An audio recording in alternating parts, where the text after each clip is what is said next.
Anda jangan katakan begini, tidak setiap yang tidak ada contoh dari Nabi itu bid'ah. Itu pernyataan kurang lengkap. Jelas ya? Mana contohnya dari Nabi? Nah itu biasanya baru sampai sini belajarnya. Yang ini belum. Karena nanti tidak semua yang tidak Nabi contohkan tidak menjadi sunnah. Karena ada perkara yang sangat jelas gak butuh contoh lagi. Yang diajarkan oleh Nabi itu sallallahu alaihi wasallam punya beberapa sifat. Satu, ada diajarkan petunjuknya.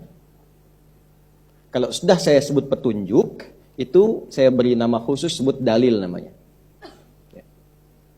Ada dalilnya, ada contohnya. Nah, jadi ada langsung dalil plus contoh. Sudah? Pelan-pelan. Ada dalilnya, ada contohnya. Jadi rumusannya dalil plus contoh. Dah, satu. Biasanya yang begini itu ditunjukkan pada ibadah pokok yang nggak boleh beda. Seperti sholat. Sholat itu jelas. Ada dalil, ada contoh. Makanya Nabi mengatakan, "Shollu kama ra'aitumuni sholli." Sholatlah kalian persis seperti melihat aku sholat. Dua, ada dalil, tidak ada contoh. Ya, atau sebelum ke sana ada dalil, contoh sementara sifatnya. Contoh sementara. Setelah itu Nabi diduga tidak mencontohkan lagi. Ya. Apa di antara permisalannya? Kunut. Nabi pernah kunut, ya kan? Berdoa. Terus turun Quran surah ketiga Ali Imran ayat 128. Ya, ada dugaan Nabi tidak pernah mengerjakan itu lagi, tapi mengajarkan doa kepada cucunya Al-Hasan. Dan dikutip nanti oleh Ibnu Umar radhiyallahu taala anhuma. Keluarlah kemudian doa yang kita kenal viral sekarang. Allahumma hdina fiman hadait wa afina fiman, dan seterusnya. Jelas sampai sini? Baik, itu yang dalil contohnya sementara. Yang ketiga, ada dalilnya tapi tidak ditemukan contohnya. Ada dalilnya, tidak ditemukan contohnya. Di antaranya apa? Sekarang kita zakat pakai apa? Hah? Beras. Baik. Dulu Nabi zakat pakai apa? Hah? Gandum. Kemudian kurma. Pernah nggak Nabi zakat pakai beras? Berarti nggak ada contohnya. Bid'ah itu. Cara memahaminya tidak begitu. Ada nggak dalilnya? Ada. Bagaimana memahami dalil itu? Ada metodologi namanya kias, analogi. Oh, kurma, gandum itu makanan pokok di era Nabi. Nah, sekarang makanan pokok kita apa? Bukan, nasi. Beras itu makanan pokok bagi hewan yang punya tembolok. Ayam, bebek, makan tuh beras. Ya. Kita makanan pokoknya tapi sumber nasi dari nah, sekalipun nggak ada contoh spesifik, tapi dalil yang mengarah ke situ ada. Jelas? Nah, ada lagi yang sifatnya samar. Ya, samar. Samar tuh nggak kelihatan langsung gitu. Ya, nggak kelihatan langsung. Nabi tidak mengiyakan, tapi juga tidak menolak. Dalilnya sifatnya samar. Contoh nggak ada sama sekali. Biasanya disebut dengan takrir bagian keempat itu. Ketetapan Nabi, yang Nabi tidak mengiyakan, tidak menolak. Tapi didiamkan. Nah, diam ini tandanya setuju. Nanti adopsi dari sini di bab nikah, dilamar. Kalau perempuan dilamar hanya diam, itu tanda setuju. Makanya kalau menolak, bersuara, Bu.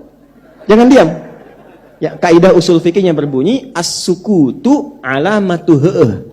Ya? Ya, diam itu tanda setuju. Nah, contoh, Nabi itu sedang semeja dengan Khalid bin Walid, jenderal perang, panglima. Tiba-tiba Khalid itu menguji ingin makan dab. Dab, ya itu kayak binatang gurun gitu ya, ya sejenis biawak atau kayak kadal begitu, jenis biawak lah, digurun tapi namanya dab. Kemudian dihidangkan, dimasak. Wallahu a'lam apakah dibakar ataukah diguling dan sebagainya. Ada. Lalu ini yang menarik. Nabi dihidangkan, Nabi nggak makan. Lalu Khalid mencoba. Begitu Khalid coba, Nabi mendiamkan, nggak komen. Jadi dilarang juga tidak, tapi Nabi nggak makan. Contoh nggak ada, dalilnya nggak sahih langsung. Nabi mendiamkan. Nah, karena tidak dilarang di hadapan Nabi itu, maka ini hukumnya dibolehkan. Ya, boleh di hadapan Nabi. Kenapa demikian? Ternyata ketika dilihat, oh bukan karena haramnya, persoalannya Nabi nggak selera saja. Kalau ada kambing, kenapa makan itu? Ya kan? Tapi persoalannya kenapa Khalid mencoba? Karena Khalid itu banyak waktunya di peperangan. Kalau sedang perang susah ketemu kambing guling.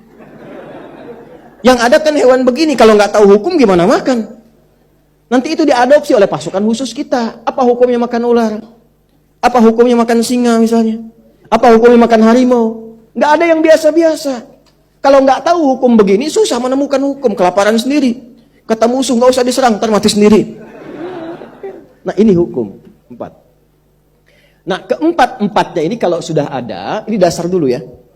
Ini masuk dalam kategori sunnah. Jelas. Nggak boleh dibilang bid'ah. Tidak boleh dibilang bid'ah. Jadi sunnah itu ada yang dalil plus contoh, ada yang dalil contohnya sementara, ada yang dalil nggak ada contohnya, ada yang dalilnya samar tapi ditetapkan oleh Nabi. Nah dari sini saya mengoreksi sedikit dulu. Koreksi sedikit. Apa koreksinya? Anda jangan katakan begini, tidak setiap yang tidak ada contoh dari Nabi itu bid'ah. Itu pernyataan kurang lengkap. Jelas ya? Mana contohnya dari Nabi? Nah itu biasanya baru sampai sini belajarnya. Yang ini belum. Karena nanti tidak semua yang tidak Nabi contohkan tidak menjadi sunnah. Karena ada perkara yang sangat jelas gak butuh contoh lagi. Ada perkara yang ringan yang semua orang bisa kerjakan. Tinggal Nabi tunjukkan contohnya masing-masing prakteknya. Sesuai kebutuhannya. Jelas? Dan itu ulama sudah sepakat semua sedunia. Jadi kalau antum beda, antum yang beda sendiri. Paham ya? Nah ini dulu. Dan tidak boleh kita berprasangka yang tidak baik. Jadi jangan mengecilkan orang, menuduh orang dan sebagainya. Tidak. Kita sedang belajar untuk memahamkan diri kita. Jadi kalau ada pernyataan, statement misalnya, itu nggak ada contohnya, bid'ah, itu kurang lengkap. Ya, tidak juga harus langsung menyalahkan. Tidak, itu kurang lengkap. Itu baru versi yang pertama yang ini.